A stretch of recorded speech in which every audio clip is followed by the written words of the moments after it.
요즘 문해력이 문제다. 요즘 사람들이 글을 잘 안 읽는다. 너무 자주 듣는 말인데요. 영상 미디어 시대니까 그런가 보다 하다가도 궁금합니다. 진짜 그럴까? 여기에 문제의 본질은 문해력이 아니다. 우린 텍스트가 넘쳐나는 시대에 살고 있다라는 이야기를 하는 책이 있습니다. 그럼 진짜 중요한 건 뭘까요? 오늘 소개할 책은 인문교양 뉴스레터 인스피아 발행인 김지원님의 지금도 책에서만 얻을 수 있는 것, 사람들이 읽기를 싫어한다는 착각입니다. 일단 통계청 조사에 의하면 한국의 독서 인구는 10년 전인 2013년에는 62.4%였는데 2023년은 48.5%라고 해요. 대체적으로 조금은 감소하고 있다는 뜻입니다. 13세 이상 인구 중에서 1년 중 책을 읽지 않는 사람이 반이 넘는다는 뜻인데요. 단, 책을 읽는 사람의 경우에는 1인당 평균 독서 권수는 14.8권, 즉 매달 한 권 이상은 읽는다는 뜻입니다. 물론 여기에는 만화책과 잡지책도 다 포함되어 있긴 한데요. 나쁘진 않죠. 권수는 작지만 매달 한 권씩 읽어 나가는 것도 참 의미 있는 일입니다. 우선 첫 번째 질문부터요. 우린 진짜 글을 읽지 않을까? 비디오만 보고 텍스트를 멀리하고 있을까? 결론부터 말씀드리면 아닙니다. 사실 영상을 보면서도 우리는 자막을 읽습니다. 텍스트를 읽지 않는 게 아니라 전달 매체가 바뀌고 있는 것이라고 합니다. 회사에서 보고서는 이제 종이가 아니라 인터넷으로 처리됩니다. 레포트도 파일로 제출하고 신문 기사도 포털을 이용합니다. 그리고 전자책까지. 우리는 일상에서 디지털 텍스트의 소비가 예전과는 비교할 수 없을 정도로 늘어났습니다. 텍스트가 전달되는 물성이 바뀐 거죠. 여전히 텍스트는 넘쳐납니다. 그럼 두 번째 질문. 내가 지금 찾고자 하는 정보가 있는, 내게 꼭 필요한 내용을 담고 있는 텍스트를 디지털 매체로 쉽게 찾을 수가 있을까? 바로 여기에 문제의 핵심이 있습니다. 저자는 사람들이 텍스트를 싫어하는 것이 아니라 나쁜 텍스트를 싫어하는 것이라고 지적합니다. 우린 주변에 좋은 텍스트보다 나쁜 텍스트가 너무 많다는 거죠. 인터넷 공간에는 신뢰하기 어려운 정보와 자극적인 표현, 혐오와 부정적 감정을 일으키는 글, 무의미한 광고 목적의 글이 가득하다. 그것에서 공들여 읽을 만한 텍스트를 마주하기는 점점 더 어려워지고 있다. 이런 일이 있을 거예요. 무언가를 검색하려다가도 의도치 않게 눈에 들어온 낚시성 글 제목에 이끌려서 클릭하게 되고 또 몇 개의 글만 읽다 보면은 단순히 복사해서 붙여넣은 그 내용인 글들이 수두룩하게 올라옵니다. 여기에 온갖 광고까지 끼어 들어옵니다. 어느새 본래 내가 찾던 것이 무엇인지조차 잊어버리는 일이 다반사입니다. 저자는 핵심 문제는 요즘 사람들이 읽고 싶은 글을 접하기 힘들다는 사실이 아닐까라고 묻습니다. 이 책을 집필하게 된 계기가 바로 이 물음에서 시작됩니다. 저자 김지원님은 경향신문에 입사해 정책사회부, 문화부를 거치면서 다양한 분야, 여러 주제의 글을 써왔습니다. 특히 SNS 채널이 왕성했던 2016년, 2017년경에 뉴 컨텐츠 팀의 기자로 SNS 관리 기획 업무를 맡으면서 타 언론사의 글과 동향까지 체크하며 굉장히 많은 기사와 칼럼, 그리고 악플을 포함한 댓글들을 읽었다고 해요.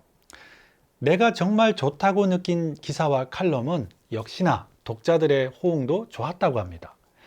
반대로 논지를 제대로 이해하지 못하고 분량만 채운 글이나 핵심을 찌르지 못하고 에둘러가는 글에 대한 독자들의 반응은 확연히 다르더라는 겁니다. 인터넷 플랫폼은 자극적인 방식으로 눈길을 끄는 글을 우선 노출합니다. 유튜브도 마찬가지죠. 쓰는 사람 입장에서 보면 아무리 열심히 써도 주목받지 못하고 제대로 된 대가를 받지 못하면 좋은 글을 써야겠다는 의욕을 잃게 됩니다. 한 가지 주제에 대해서 신뢰성 있는 조사를 통해서 깊이 파고들고 숙고해서 통찰을 담아내는 글이 점차 사라지게 되고 고만고만한 글, 자극성 제목이나 그렇게 쓴 진정성 없는 글이 넘쳐나는 악순환이 반복됩니다. 이 악순환을 어떻게 하면 멈출 수 있을까요? 사람들은 시대를 막론하고 자신을 깨우고 깜짝 놀라게 하고 감탄하게 하고 배꼽을 잡게 하고 때론 울상짓게 만드는 좋은 글을 읽고 싶어 한다. 그럼에도 오늘날 텍스트 생산자들은 너무 오랫동안 읽고 싶은 가치가 있는 읽는 재미가 있고 실용적인 형태의 텍스트를 제공하는 일에 소홀했다. 사람들이 읽고 싶어하는 좋은 글은 무엇이며 어디에 있는가? 이런 글에 대한 궁리는 필연적으로 책에 대한 관심으로 이어졌다. 책이 넘쳐나는 시대입니다. 2022년 한 해 신간도서가 62,285종이 발행됐습니다.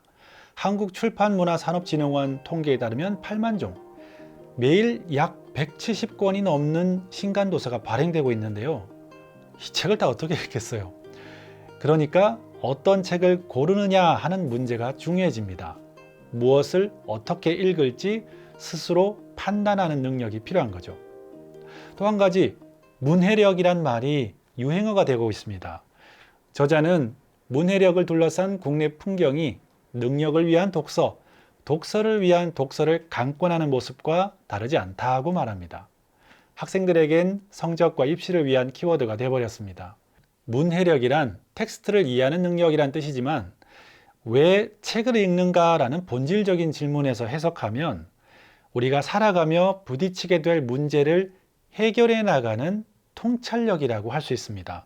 내 머릿속에 떠도는 지식과 정보를 서로 연결시키는 것, 나와 서로 다른 입장에 서 있는 다양한 관점을 이해하고 그 배경과 맥락을 이해하는 것이 삶의 문해력입니다. 쉽지 않죠. 시간도 걸립니다.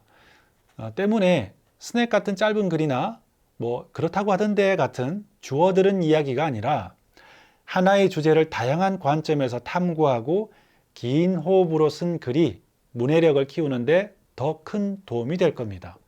그래서 우린 다시 책으로 돌아와야 하는 것이죠.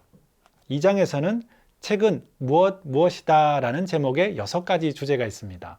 책은 알고리즘의 대항이다 라는 챕터에서는 과연 우리가 빈번히 오랜 시간 사용하는 컴퓨터나 스마트폰은 읽기에 좋은 도구인가를 묻습니다. 배우 이청아님의 유튜브 채널을 간간히 보는데요.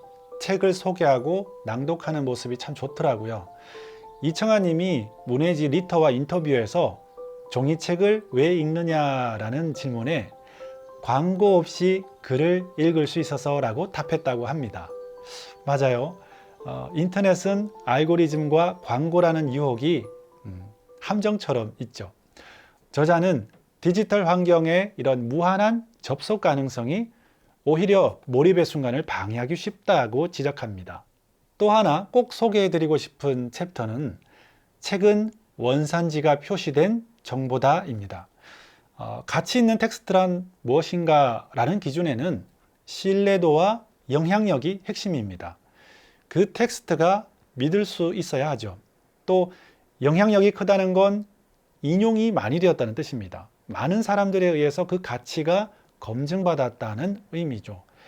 그러다 보니 텍스트에도 위계가 있습니다. 역사 연구에서도 1차 사료, 즉 원문 연구가 가장 중요합니다.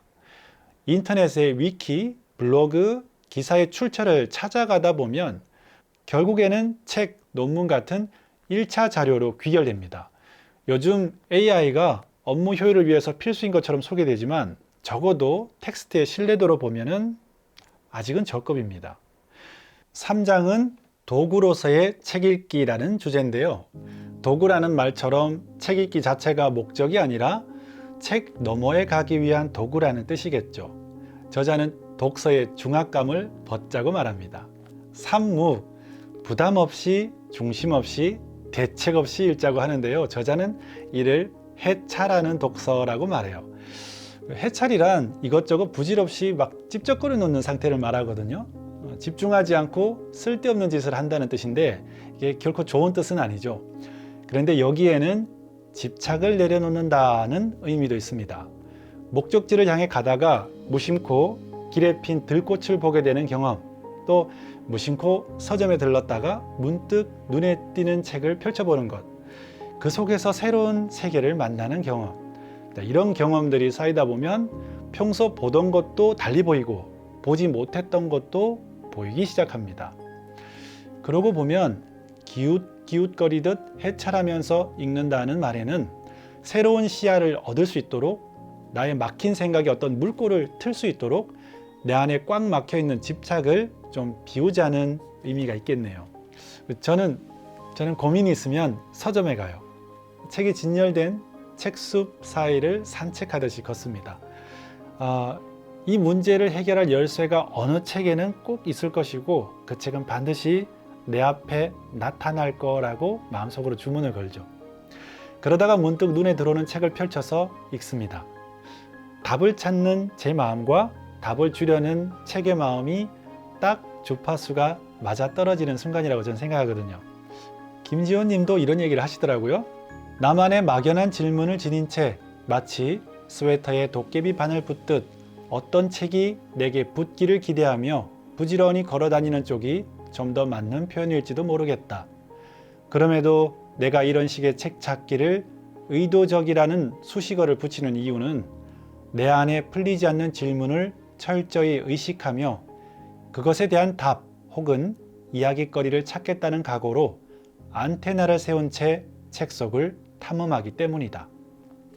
저는 이 책을 읽으면서 그동안 독서를 하면서 느껴왔던 머릿속에서 부유하던 생각들이 마치 언어라는 그물로 엮어서 서준 것 같다는 생각이 들었어요.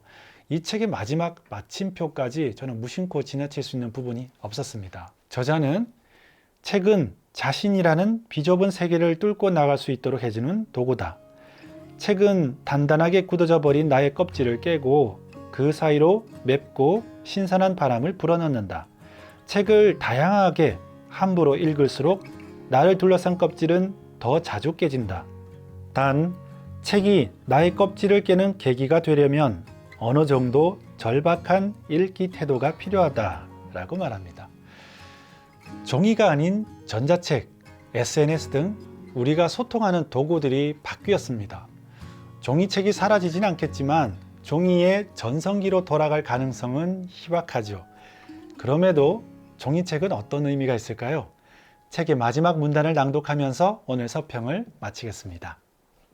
다만 여기서 중요한 것은 도구 그 자체보다도 우리가 바뀐 도구들 사이에서 어떻게 의미 있고 멋과 재미도 있는 소통으로 우리의 경험을 채워나갈 수 있을 것인가의 문제다. 나는 그 핵심을 결국은 내가 읽은 수많은 책들 속 저자의 수고와 당대의 그 책들을 읽고 감격하고 널리 알려야겠다고 결심한 사람들의 수고, 그리고 그런 수고로운 텍스트들을 시공을 초월하여 진득하게 읽어낸 수많은 신실한 독자들의 수고에서 찾고 싶다.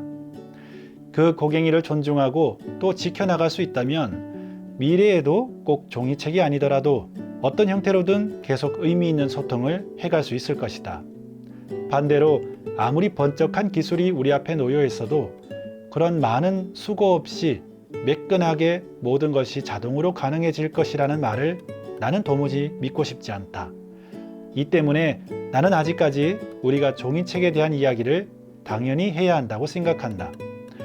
오늘날에도 여전히 어떤 종류의 종이책들이 품고 있는 그 번거로움, 수고들 때문에 말이다. 실용성과 편리함을 추구하는 시대에 굳이 그런 수고로움을 거듭하며 만들어진 책, 그것은 우리에게 좋은 텍스트를 전하기 위함이 아닐까요? 지금도 책에서만 얻을 수 있는 것, 김지원님의 책이었습니다.